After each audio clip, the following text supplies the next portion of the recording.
Assalamualaikum warahmatullahi wabarakatuh. Perkenalkan, nama saya Ulfiatul Maliha dengan NIM 202153119 dari Prodi Sistem Informasi kelas C. Di sini saya akan mempresentasikan analisis dan perancangan sistem informasi penjualan thrift shop menggunakan aplikasi tema e-commerce. Yang pertama, masalah yang menjadi hambatan. Masalah yang menjadi hambatan yaitu yang pertama kurangnya pemasaran produk karena pelaku usaha hanya mempromosikan barang dagangannya di WhatsApp. Menurut saya itu kurang efisien karena produk atau toko lebih dikenal jika berdagang melalui web maupun aplikasi seperti Lazada, Tokopedia, Shopee, dan situs belanja online lainnya. Yang kedua, pemasukan modal yang sedikit yang disebabkan karena toko offline sepi dan mengakibatkan produk yang dijual tidak sering diupdate oleh usaha. Yang ketiga, sebagian masyarakat tidak tertarik membeli barang thrift dikarenakan barang tersebut barang bekas pakaian impor maupun non-impor. Akan tetapi, dalam thrift, apapun barang serta nama brandnya, selama barang bekas tersebut berkondisi baik dan layak untuk dipakai, memiliki arti dapat diperjualbelikan. Yang keempat, kurangnya pengetahuan pelaku usaha mengenai ekspedisi jasa kirim yang mengakibatkan pelaku usaha ragu mempromosikan produknya di situs belanja online.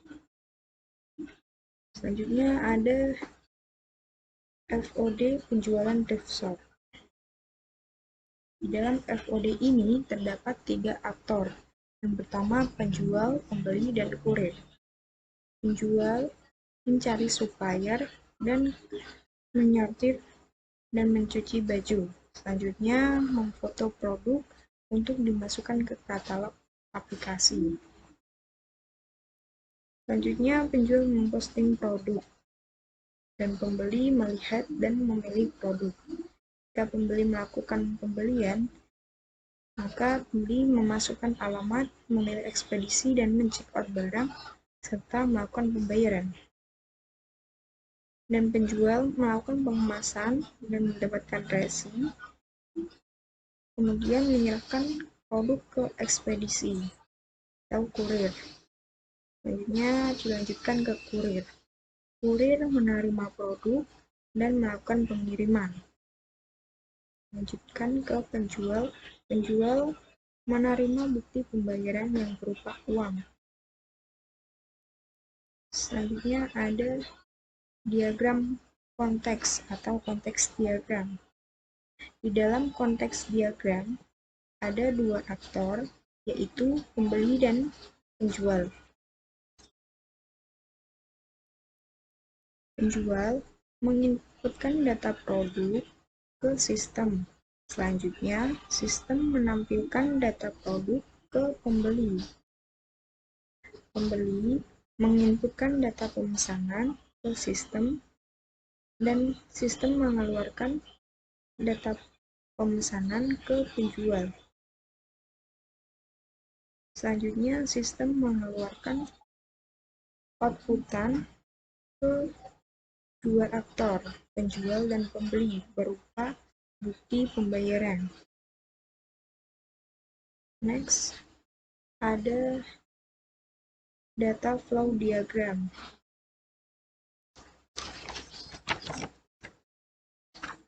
Di dalam DFD ini terdapat 2 aktor, yaitu sama seperti pada diagram konteks, yaitu pembeli dan penjual. Penjual menginputkan data ke produk penjual menginputkan data produk ke proses pendataan produk. Kemudian sistem proses pendataan produk ini mengeluarkan data produk ke pembeli. Kemudian pembeli melakukan inputan data pemesanan ke proses pemesanan. Dan proses pemesanan mengeluarkan outputan data pemesanan ke penjual. Selanjutnya, proses pembayaran. Di dalam sistem proses pembayaran, ini mengeluarkan outputan berupa bukti pembayaran ke 2 aktor, yaitu penjual dan pembeli.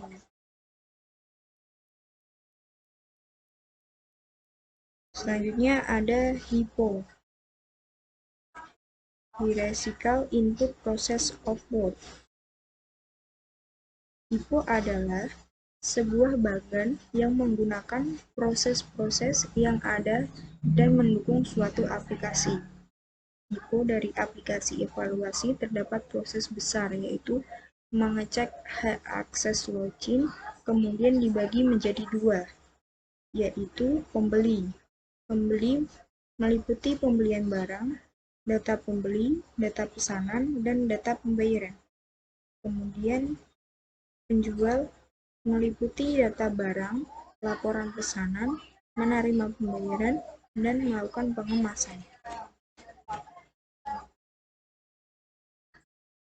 Selanjutnya ada solusi atau rekomendasi untuk penelitian.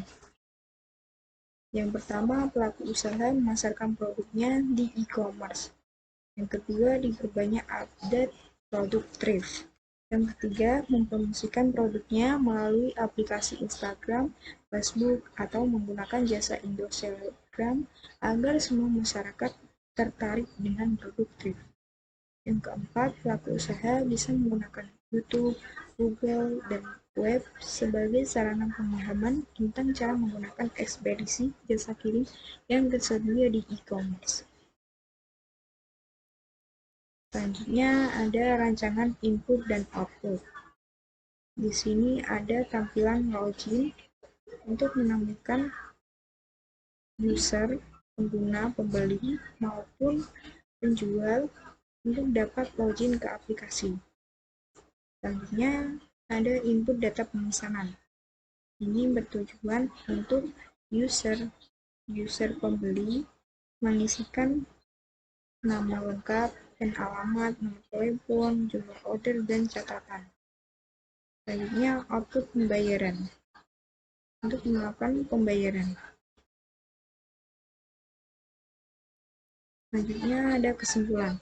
Thrift shop merupakan sebuah toko offline yang ada di Desa Kerasak, Kecamatan Pecamaan, Kabupaten Jepara, yang akan menerapkan penjualan berbasis online atau yang biasa disebut dengan e-commerce. Thrift shop ini menjual second fashion seperti baju, celana, topi, dan juga jaket maupun sweater. Transaksi pemesanan barang pada thrift shop ini terbilang sederhana, karena pelanggan cukup menggunakan akun Facebook dan dapat melihat beberapa produk yang sudah diposting oleh penjual laman Facebook thrift shop.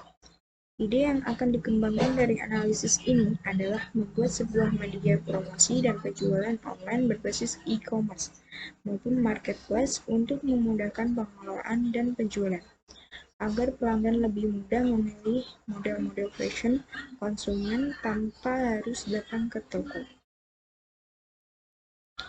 Selanjutnya ada saran nih. Pelaku usaha sebaiknya mempromosikan suatu produk harus disertai dengan konsep yang mudah dan menarik agar diminati oleh konsumen dan masyarakat. Bisa juga melalui aplikasi Instagram, web, dan juga memasarkan aplikasi pengembang dari penulis, atau menggunakan jasa Indo Selebgram agar semua masyarakat tertarik dengan produk thrift-nya tersebut. Sekian dari saya, terima kasih. Apabila ada salah kata dan pengucapan, saya minta maaf. Wassalamualaikum warahmatullahi wabarakatuh.